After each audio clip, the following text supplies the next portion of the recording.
Go for it. Grossi Posse Hacker Nation. Welcome to another episode of Grossi, Grant, all the things name show.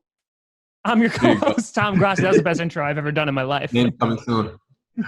That's it. Joining me, as always, every Tuesday, and as always being, this is our first official episode, is the one, the only, Ryan Mother-Loving Grant. What's up? What's going on? Ryan, this has been quite the journey. Quite the journey. I feel like, over these past 28 minutes that we've been talking and haven't been recording, really got to know each other. And as we promised I think so. I think we're great. Yeah, absolutely. We're learning more about each other, and this is what makes for a great podcast relationship. It's true. Absolutely. I'm working my way into Ryan's heart. I'm trying to get those social security numbers, so just hold on just a little bit longer, folks. We'll release it. It won't really give you much, but okay. I just last four. I'm pretty sure I can open something with the last four. It's fine. Okay. We'll get. We're not there yet, folks. We'll get there. But yes, welcome. After our teaser episode 2 weeks ago, we're here for a full-blown episode on YouTube and the Bleav Network. I plugged them. There you go. Plug them. We're gonna get it done with Bleav. I did. So, Mr. Ryan Grant, we are officially 2 days away from the start of an unprecedented NFL season. I know. How crazy does that feel? It's almost weird, right? It feels. I know the excitement is super high, but in the same breath, it's like it's just a weird, very different. Yeah. Like, listen, I'm just getting caught up to speed with everything. I just realized that they had canceled all the preseason games. The last I read was that they were canceling a couple, and then I'm like, oh man. Everybody was talking about the season starting. I'm like, okay, I'm like, oh no. So can we expect this? Can we expect this product to be a little off? The phrase "bad news bears" is just going to be just applied to the entire league. Yeah, and it's interesting. Rodgers was talking about that too, because I'm pretty sure he was asked that question last week in a presser, in which they basically said, do you? There's going to be some rust to shake off, right? Because there's no preseason games, what have you. And he goes, honestly, it kind of depends on the player, right? So, he said, Adrian Peterson, he never really did anything in the preseason, and he came out at the gate and was just like, I'm going to run over everybody, right? Absolutely, yeah. I think it's funny because before this, a lot of fans look at the preseason of ugh, right? It's like fake football. It's kind of like how they're looking at it. But for the young guys, those undrafted rookies who are trying to make a team, it's a necessity.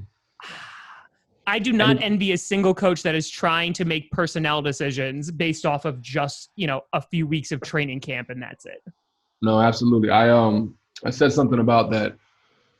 Most, it's an adjustment period because at the end of the day, it's going to be, it'll be rough for guys that use the preseason to basically earn a job and to show and prove in games.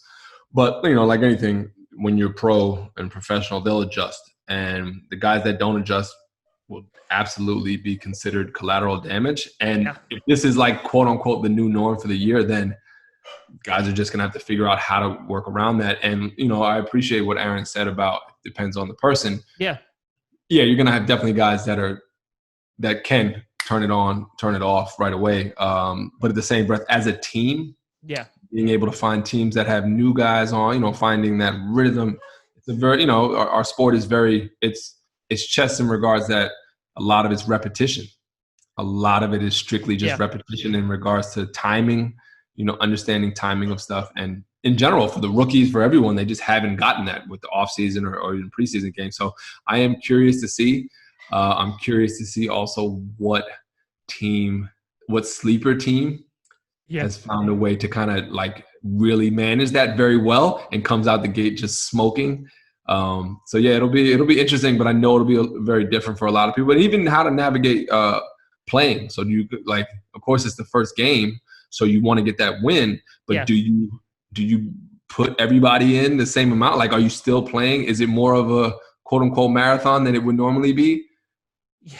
I think it's fascinating because, for example, the Eagles, they put Josh McCown, on the practice squad. And the way that was kind of awesome. Yeah, I think he's like 41. I'm like, that's amazing. Best. He gets to work from home. Literally, he doesn't even have to show up. He can stay in Texas. Like, yeah, exactly. He's like throwing his feet up, and he's like, "Yeah, guys, sure, I'll stay. I'll stay on the practice squad. That's great." I think I'm revoking my retirement papers. Yeah. And they're like, "Listen, Packers, I know you just drafted a running back, but if you need me, I'll be at my house." I will be. Listen, I'm going to be here regardless. So if you need me, this is just more of like where you know where I'm at. Exactly. And you can pay me. You can pay me to know where I'm at. I'm safe. So at least you know that I'm safe. I'm not, putting harm in myself, and I'll be ready to go. Maybe not to perform to the ability that you want, but I'll be ready. Nobody's talking about ability right now, right? It's unprecedented. So here's the thing. Exactly. I think I just got it. It just came to me. I feel like a lot of shows, a lot of podcasts, right? They struggle to figure out their identity. And it's just like episode after episode. But I feel like in just these few minutes, we've already figured out our identity. This show is a platform to be like, hey, Packers, Ryan Grant, he's available if you need a running back. Tom Grossi, he's available if you need a wide receiver. That's it. I'm with you. That's it. Listen, if this lands me a job back with the Packers, listen, buddy, this is gold. So absolutely, if that's what you want to run with it, we can use this as a marketing tool to get me. Especially if I can get a job back with the Packers by being at home. This is brilliant. Absolutely. And if they call us up, we'll still do the show from like a La Quinta Inn. That's fine. We'll do that. We'll social distance. It will be totally fine. We only need to do one webcam. It'll save on electricity. I think this is a great idea. I think we got something going. A clip, by the way. I'm going to clip this out, and this is what's going to be promoted. That now what we're building right now is accountability, and that's what the Packers want. They want accountability in their guy. They want to know where they are, what they're doing. Hey, we're literally filming it for you. There you go. We are. You know what we're doing. You know our character, right? I mean, at this point, you already know what you got. So, Old Faithful, that's it. I'm just saying, come across. I think we got something going, man. This is phenomenal. So, that being said, a big thing that has been made out of, this coming season is two things. One, the lack of fans, right? Lambeau's not having them for at least 2 games. Vikings aren't having for a couple games. I know the Chiefs, like they're having like a few thousand in there, but like you're right. Yeah. Yeah, very, very spread out. I know Miami wanted to try to do that. The Chargers didn't have to because they didn't have any fans. So I'm wondering, kind of from a player perspective, like for you, is that overhyped? Like, is that narrative overhyped of just like, you need the fans to like keep you going, give you the momentum, what have you? Or like, do the fans actually play like a really big role in it? Well, that depends on the team and depends on the environment. It would be foolish for anybody to say that Lambeau fans don't help. Playing in Lambeau is a big thing, and playing in front of our home fans was phenomenal, and it really helped in big games. There are certain teams, you gave the Chargers a little jab in saying that they didn't really have fans. So if you were to talk to them versus another team, like even teams playing in there, honestly, a couple times we played there, we called it Lambeau West. and it wasn't, it's somewhat of a, I know it's funny, and I apologize to all my homies, Sean Merriman, I apologize. But what it did was, it just really framed that we would bring so many people out.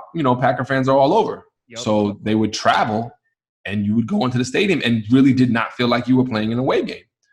When I went to Kansas City, every time we played in Kansas City, it was crazy playing in that stadium. It's very loud. It's all red. It's just a very different environment. So I think that it plays a part. Minnesota's always been pumping sounds, and they have good fans. But now that I know teams can do that, it'll be weird I think it'll be an adjustment.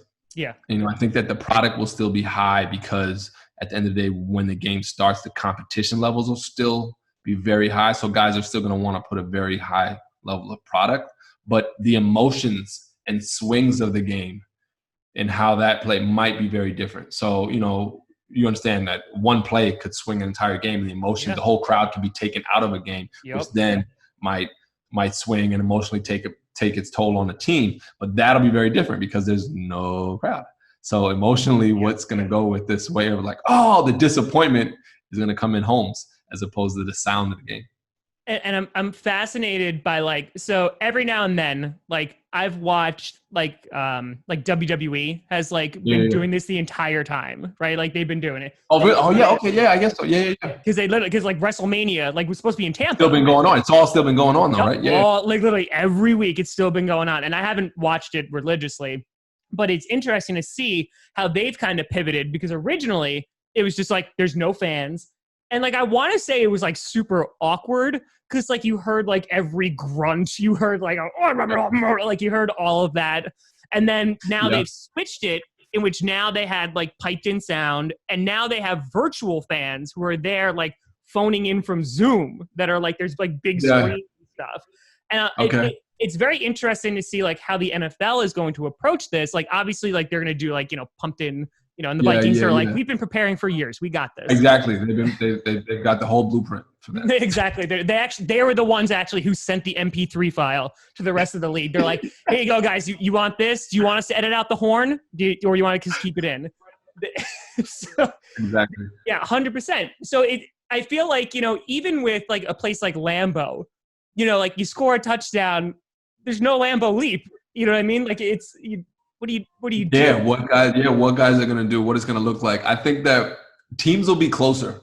You know what I think? Because of that, guys will be closer. They'll be closer units because they're going to have to find the joy through each other and through the account what they do as opposed to feeding off the energy of anything else. So it'll be a lot more internal. I actually think that teams will be tighter knit, and when things go wrong, they'll be able to handle it things go right as well. They'll be able to handle it from a closer group.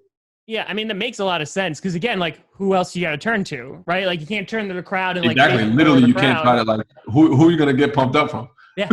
Like, literally, you either get it from yourself. You're going to come back to, like, golf claps on the sideline. They're just going to be like, good job, guys. Yeah, you did it. What's interesting? So even, like, maybe the level of embarrassment might be different because it might be less because it's like, what? So whatever, things that get displayed on a high level in front of millions of people, it's still very different. When you know that there's 90,000 people watching you, 85,000 people watching you, literally watching you in the moment, and it happens. It's like, man. But we don't really care too much about TV.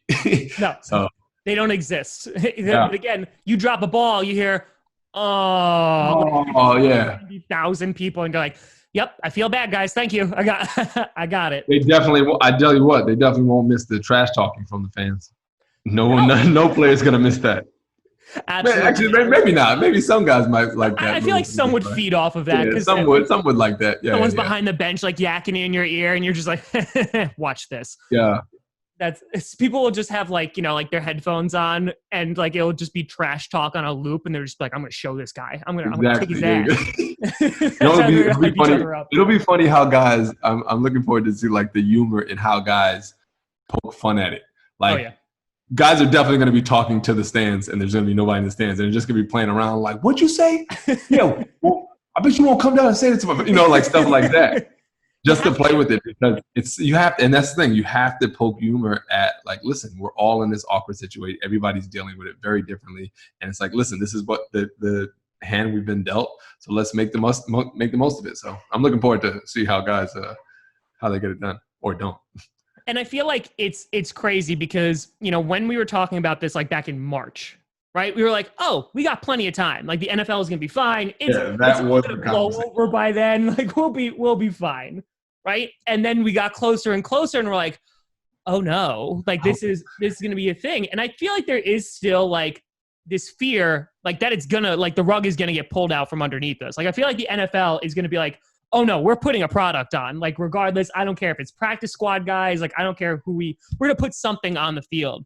And I'm curious because like the NFL has gotten like a little bit of backlash because of like some of the rules are like a smidge ridiculous. Like for the coin toss, like they have to wear face masks. And then for like the next 3 hours, they're going to be on top of each other sweating. And like, Yeah, I guess the logistic aspect.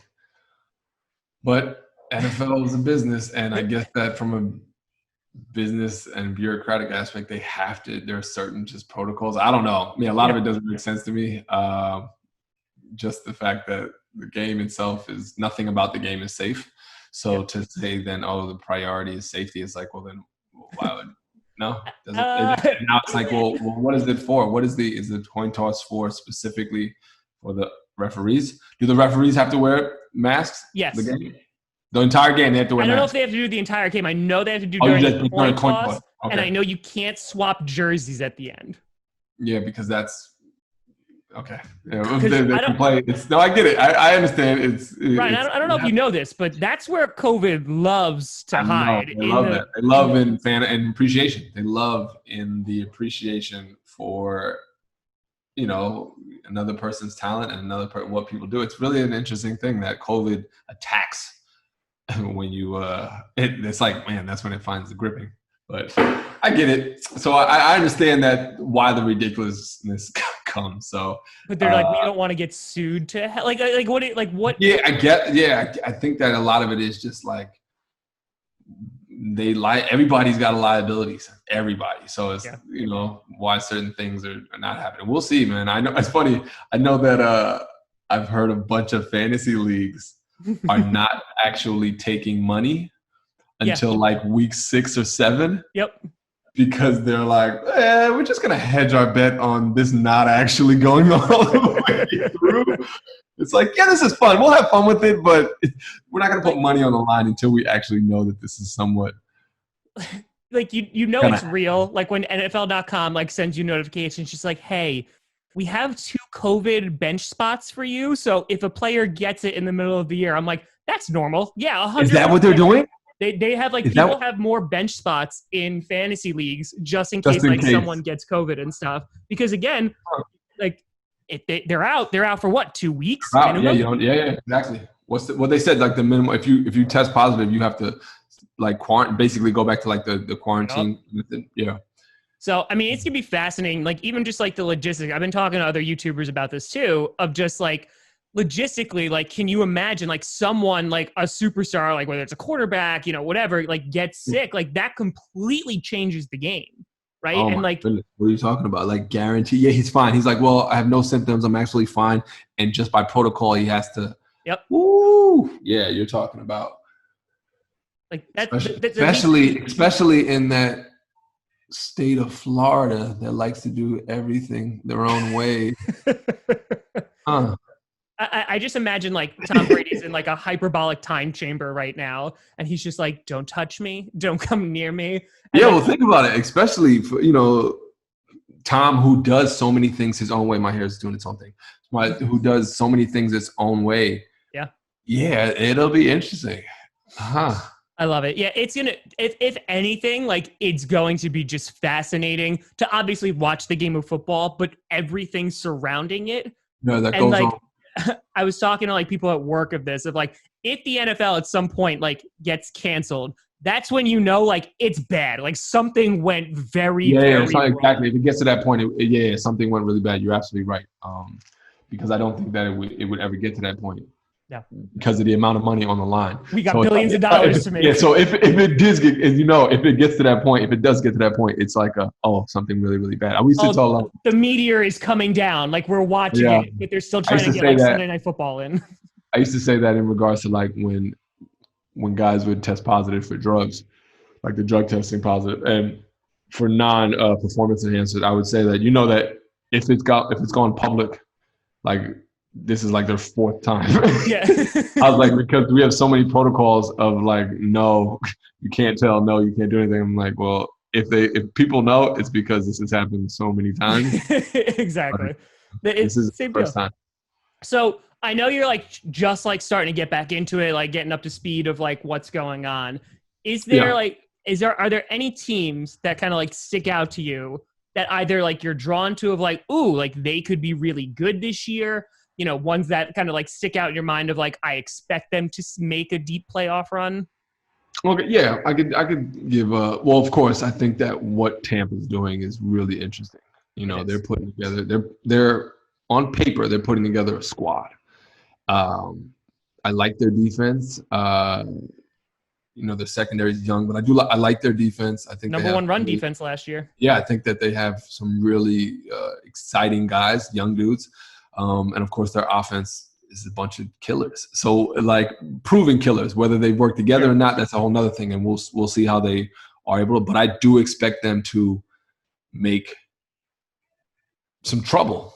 And you know what I mean? Like, I don't know if I'm saying that immediately they're going to the Super Bowl or anything like that, but I do think that they, in that division, cause a headache, major headache, and that's, in football, a team that causes a major headache might be like a year away or might be able to swing something in. So we'll see. I like them. I do, who else do I like? Seattle, and the pack is going to come. I'm going to save the best for last. I'm sorry, just for I'm going to save the best for last. Show. It's for the show. I have to. Doubt. Okay. So So I think that the Seattle is always strong because they're Seattle. They always got a good thing. And on the West Hand side, I think that they're going to cause problems for each other. They just keep building confidence. But it doesn't matter because they don't do very well in Green Bay. Russell. With the pack, I'm excited. My first year with Coach LaFleur, watching him, I really didn't actually care how many wins he got. Yeah. That wasn't a big concern for me. I wanted to see what he did and whether the guys kind of bought in. And I think clearly they bought in. And clearly, and I really did like what he was willing to do and change some things up. So I do think that from a winning stance, quote unquote, wins and losses, it was an overachieving. They overachieved, but I do think they're a really, really good team. And we might have spoke about this off camera, but I like the fact that I appreciate the fact that they got beat by San Fran twice. From very legitimate wide, like they got beat by a team that I believe was a better team than them. So what that did was what that did was it put a lot of things in perspective.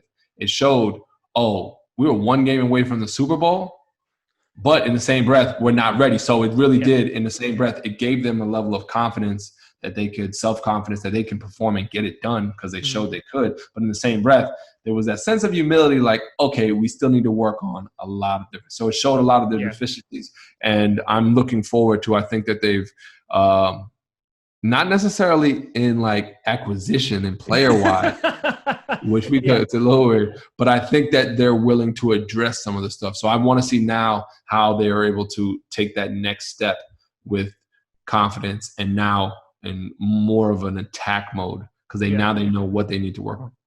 Yeah, and I feel like we did have this conversation off camera because like that led to the idea of like that's why so many fans kind of were like, okay, we're one game away from the Super Bowl. Why are we drafting, the people that we drafted, this year? And like again, I get it. Like I totally get like if you told me, the night before the draft that we're not drafting any wide receivers, I'd be like, no, come on. Like, we're going to get one. We got to get somebody. Yeah. And, like, just none. Like, none. And even Rodgers came out, and he was just like, that's where I thought we were going to go. Like, I thought that's what we were going to do. And I've talked about this a little bit of, like, considering COVID. Yeah. If, obviously, like, there's college football that's going on. Obviously not everybody. But what's going to be fascinating to see is like how the college football season is going to shape the draft. And like those guys and those prospects, might not have a full season, this year to look at on tape and be like, yeah, I need to scout these guys and see if they're going to be good. In that sense, I feel okay about that. Like it makes me feel better about this draft because like, okay, we got guys that we had tape on. We got a QB, obviously, hopefully the next franchise guy. You got a guy like A.J. Dillon, et cetera. Like, it makes me feel a little bit better. But then there is still, like, that little nagging of, okay, but we were, like, one game away. Well, you're a smart guy, Tom. So that's why you can process it and take a step back and be like, okay, I understand that perspective. And then in the same breath be like, but it's not the perspective I want to have because we're so close. It's not the fan perspective. It's like the analytical, like, looking into it like, I get it. The emotional aspect of being so close makes you be like, why wouldn't you just do what could get us right to where we were? Yeah. And then in the same breath, it's like, well, this is a long-term, it's a long-term play. So we have to kind of, so sometimes not being on that page, you know, makes it makes for an interesting situation. But I'm curious and I don't want to make any judgments and I want to see how it's going to go. So with that, I will wait to see.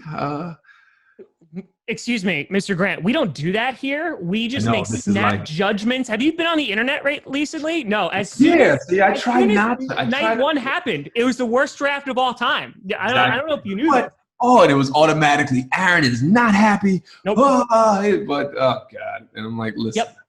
At the end of the day, the one thing I do know, Aaron is a pro, and he understands the professional aspect that comes along with the sport that he's playing. So he's like, yes, even him being honest and saying, hey, yeah, it wasn't my first thought. And it was a little, caught me off a little guard. Yeah. But he'll be able to adjust and he'll be able to move forward. I feel like the way that the media like portrays players is sometimes like so juvenile, right? In which it's just like, he must be so mad. He like threw a tantrum. He probably called Goody the night of and be like, how dare you do this? Like, and it's like, they're literally like professionals. And Aaron Rodgers has shown nothing but like since he's gotten there. Yeah. Yeah. It's interesting. I think that's just the notion of the humanity that how they feel, they automatically like, what? Because if this was, and I'm like, well, maybe that's why you're not in that position.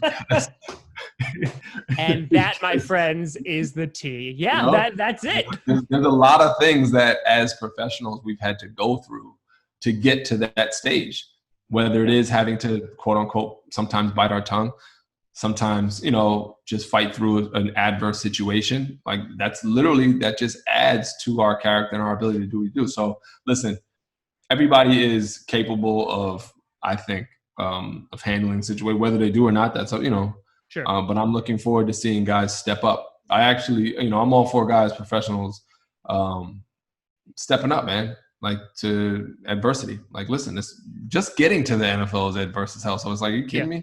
And I think that, you know, a lot of times the disconnect is once guys get to the NFL, there's kind of like a deep breath that they take. They like exhale, but you can't. No. And that's where you have to, we used to always say that in the NFL, there's three things you're guaranteed. You're guaranteed your signing bonus, whether it's millions of dollars or $0. Mm-hmm. You're guaranteed to get hurt, and you're guaranteed to get fired. And if you can process that, the earlier you can process that, it makes things a lot easier for you because you don't get caught up in the aspect of, well, I thought this was just a game. Like, no. It's a business first, then it's a game. So guys will step up, you know, even sometimes they use their emotions as chip on their shoulders, you know, and I think Aaron's done that over the years in certain situations, and it's worked out great for him. So I'm looking forward to guys doing what they got to do. Yeah, and I feel like I want to do this, and you made me really think of something. So, like, with, like, Aaron, like, even before Jordan Love was drafted, like, the idea of a quarterback being drafted was, like, floated by him, and he goes, whoever they bring in, I'm going to beat him. Like, so, like, at that point, I'm just like, yes, like, that's it. Just take that clip. That's all you need to play all summer. Not that, like. It's kind of like, he ain't going to play. Like, like he's not going to play over. Aaron's still playing at such a high level. Guys. We're fine. Do whatever you feel like. Do whatever you feel like you need to do. And to some degree, hopefully it works out in the end that you think. Yeah. But if you think that it's going to work out right now, it's not, because he's not going to, you know, that's not what you brought him in for. So, to me, that's not something at all that I see as an issue or that needs to be.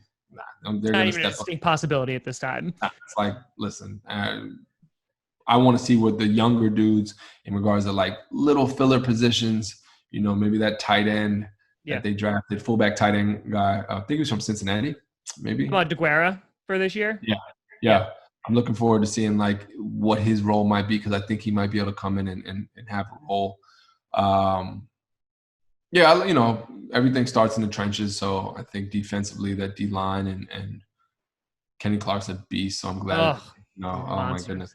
I'm that, and even the Smith brothers, just in general, I think they have a really, really good thing going on. They have a good core of people. Yeah. And I mean, again, like you look at it and I think a lot of people forget, like we also drafted guys before, right? Like in these positions, like Kingsley Keke, what have you, or Montrevious Adams that could step up. And if they do, oh, look, we didn't need to draft for them. It's just the what if that bothers people, right? Or MVS like takes off and does really well and becomes a deep, speedy threat, or Lazard continues to take that next step.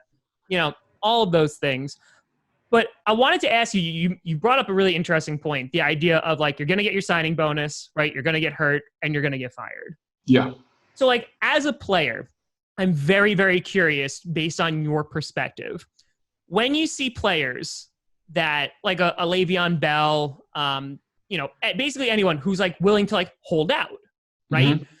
I feel like there is this side of the fandom that is like, you're getting paid so much money. How dare you hold out? Blah, you signed a contract, blah, blah, blah, blah, blah. But I think there's also like a very like just business acumen that you have to have of like, listen, there is a finite amount of time that I can play this game.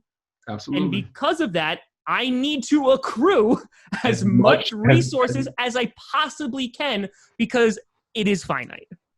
Absolutely. No, that's a very, it seems like common sense. Yeah.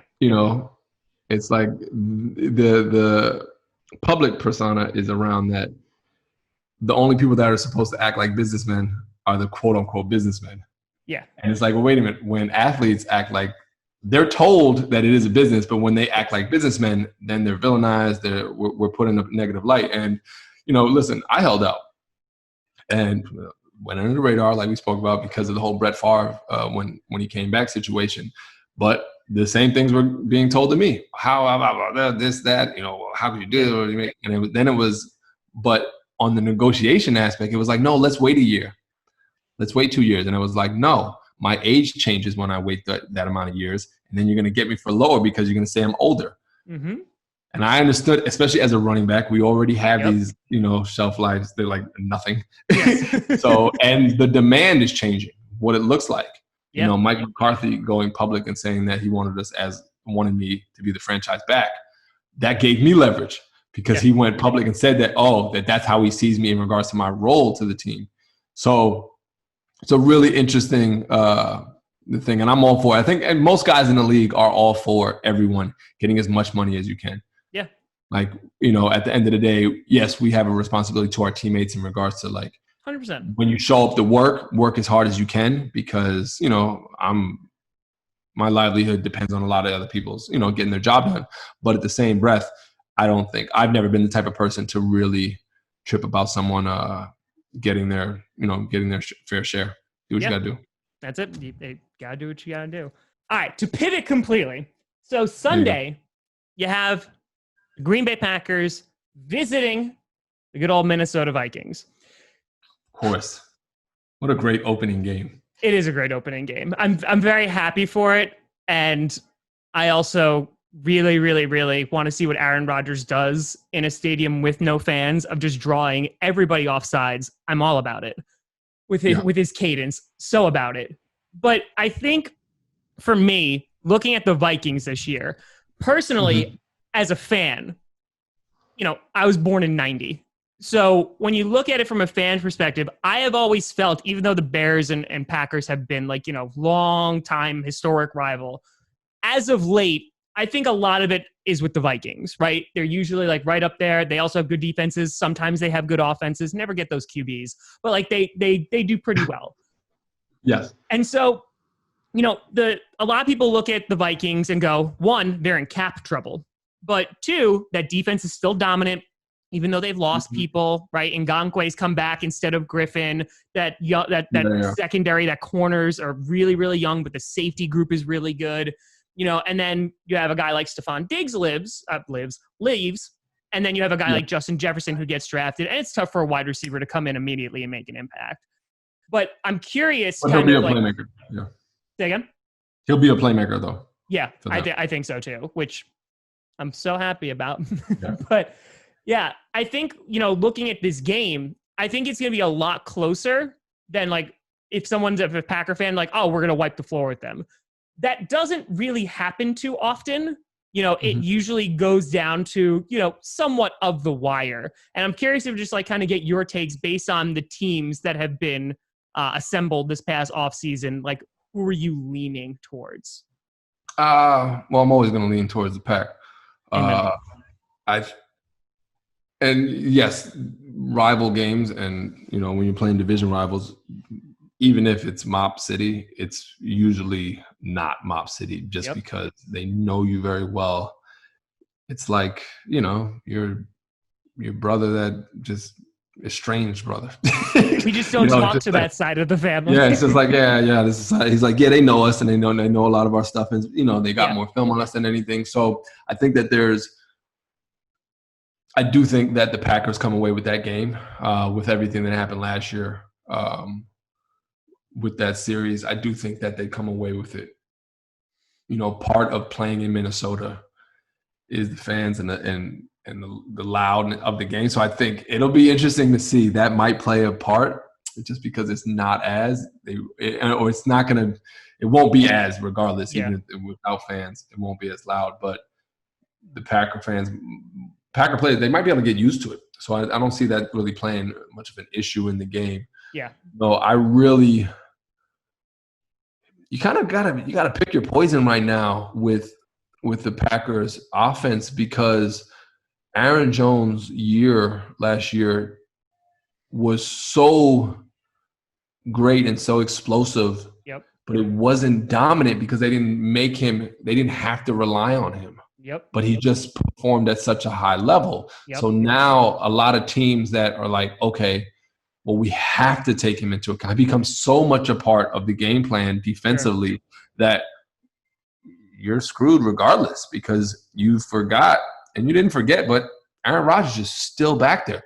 The greatest quarterback, I'll say, I think he's still the greatest quarterback in the NFL. So with that, it's like, what are you going to do? You're really going to have to pick your poison.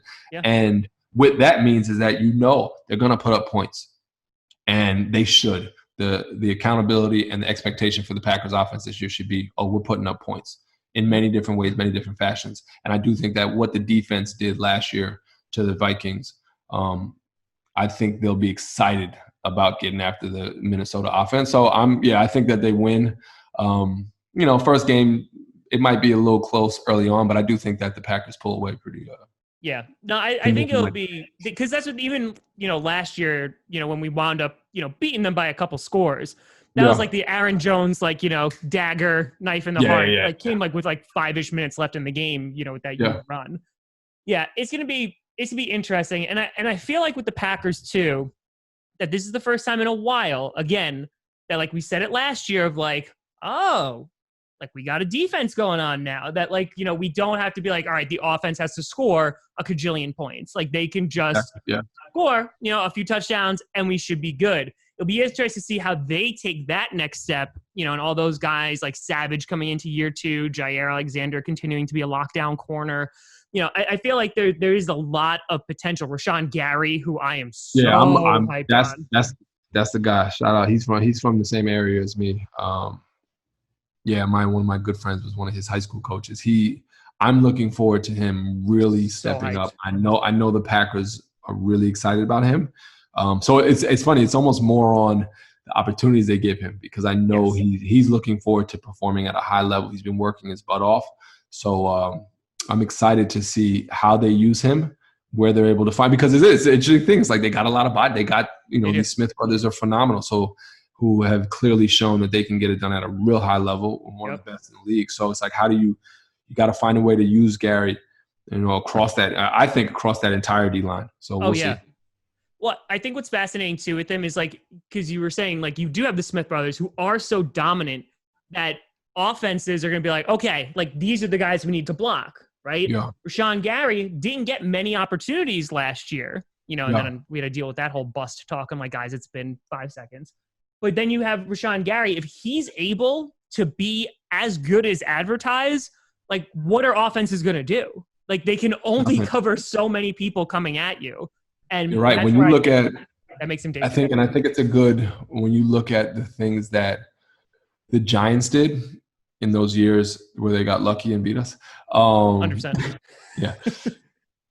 A lot of their focus was on the D-line, and they had so many guys that could line up on that D-line and could play multiple positions. Yep. So I think that versatility, guys that can line up on the outside, guys that can line up on the inside, guys that can two-gap and still make plays speed-wise, it's scary. It's hard for an offense to do anything when you're getting penetration doing that. So I'm looking forward to those guys, and I think they have the capacity to be actually one of the best D-lines and outside backers in the country. So yeah, no, I completely and totally agree. And of course, absolutely, we both see the Packers coming away because obviously, listen, even if I know the Packers are going to get blown out, I'm like, oh yeah, Packers are going to take this one. It might be close, but Packers take it. Yeah, it might be close, but the last second Mason Crosby field goal, we're good. We're totally solid.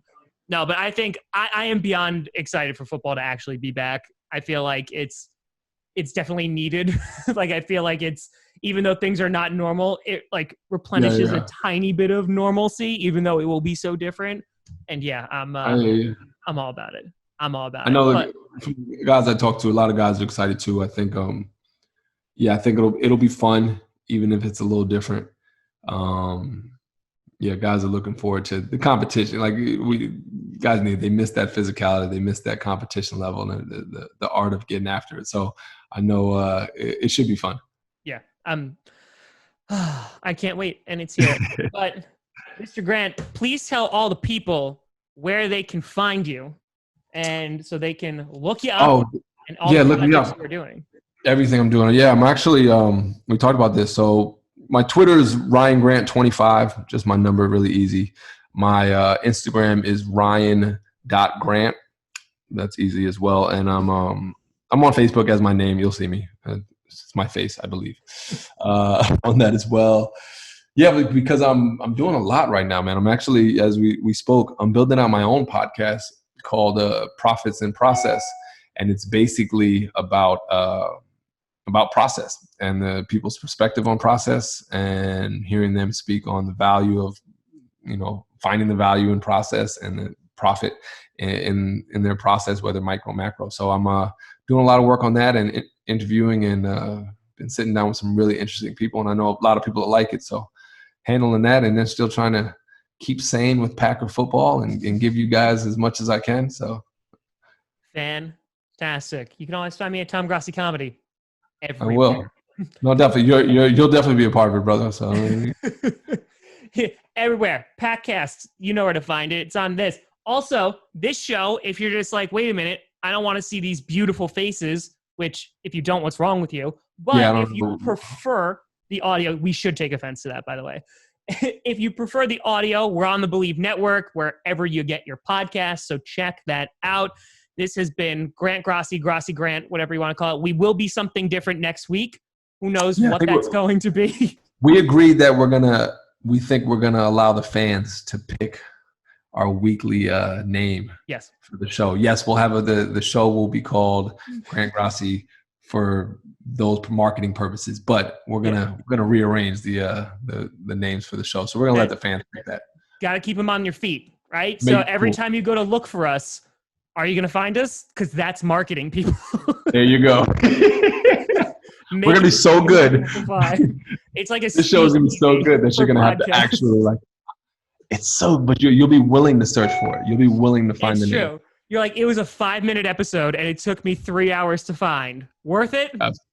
It is. But thank you so much for watching. I'm Tom Grossi. He's Ryan Grant. And as always, go Pack, go. Go Pack, go. There you go.